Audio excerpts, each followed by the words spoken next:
Well, Trent, upon review, what did you take out of last week and what have you worked on this week?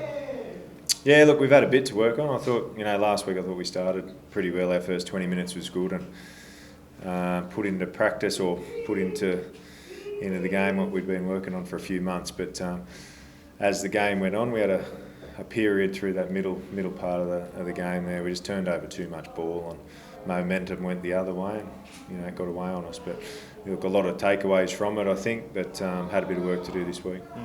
Coming up against Yep, you're right. Up against Penrith this week, obviously came from them last year. How much has that helped knowing a little bit about their system this week? Oh, look, it's obviously helps knowing a little bit how they play, but I know most of the players pretty well, all the players. But this week's more about us fixing the things that we didn't do well last week. If our systems defensively and offensively hold up, we'll be okay. But look, no doubting they're a good side. They've only lost one game in the last 19 or something, so we're going to have to play very well. When you did your bit of review of them, did they look any different to when you were there after week one? No, not really. They're, as I said, pretty much the same squad for them and really settled. It's a settled team. They've got a hell of a lot of good players in there, a lot of good individuals who we're going to have to watch. But as I said, we need to make sure that we're doing our bit here and holding our end of the bargain up. They're without James Timer, Santa Nevada, Liam Martin played off the bench, I think. Do you think they're light on a few middle forwards? No, it didn't worry them last week. They should be right. Baz, what's it feeling like, coming up against your old club? I think it's always just human nature. There's a little bit more feeling there, naturally. Oh, naturally, I think, because everyone so well, I suppose, but, I've got to look at big picture too, and it certainly can't be about me, and it's definitely not about me. This is about us, and we do really, it would mean a hell of a lot to the club to beat Penrith.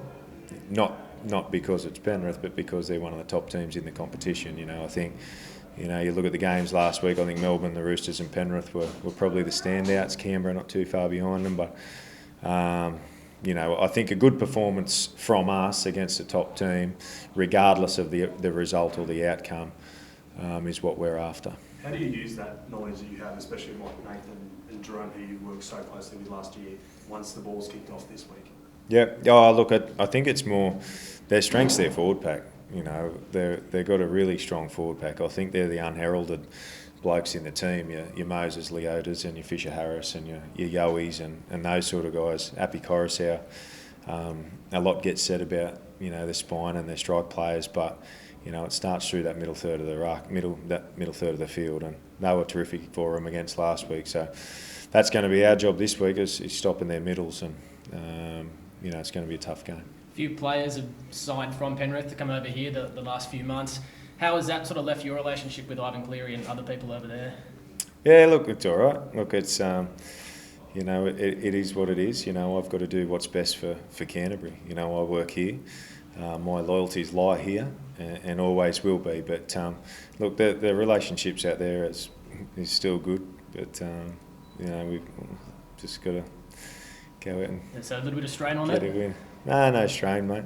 Look, everyone in rugby league knows each other, and everyone's paths cross paths at some stage. So, look, it's the media's probably made a lot out of a few things of late, but as I said before, 2 points is probably the most important thing for us. Speaking of crossing paths, if you cross paths with Ivan in the tunnel on game day, what happens?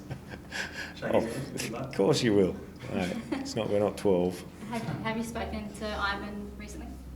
No, not for a couple of months. And is there any reason? I haven't spoken to any of the coaches for a couple of months. We don't ring each other every week. There were reports last week that there were some tense words over a phone call about Matty Burton. Is that any truth to that? No, they weren't. There wasn't tense words. We had a phone call a couple of months ago, but I speak to a few people regularly out at Penrith. I have spent a lot of time out there, and I do know them very well. Do you keep in touch with Birdo? Yes. Do you keep in touch with Peter Wallace, who's coaching him? I mean, is he somebody? He's a good mate of mine. Yes. Yeah, is he somebody, because he's coaching him in Cup? Is he somebody you'll look to kind of catch up with, or at least just talk about his development? No. Do you think Matt Burton? Because there was that kind of I guess, confrontation between Kenty and Brandy on 360 yesterday about, you know, them deciding that they don't want to release Birdo. In terms of his development as an NRL player, do you think it's better off for him to be here this year? Oh, look, Birdo's contracted, and we get that, you know. And Penrith's a good club; he'll get the education he needs. But you know, this game's more important from my point of view that we get a result, not anything else. Jack Etherington, just not only yourself, but he's come across like he used to be known as the Wild Panther. How do you expect him to be against his old team? Yeah, he'll be fine. What's the message to him? He just needs to play. You know, Jack doesn't need to be prodded or poked to be aggressive, and we certainly don't need that from him this week. You know, he's got a role to play in the team. He's found himself in a pretty senior role in the team at a really young age. So Jack's still finding his way. It's the first game he would have started in the NRL last week ever, I think, for a long time. So you know, we just need him to do his job. So certainly nothing personal from his point of view. We just need him to play well and do his bit for the team.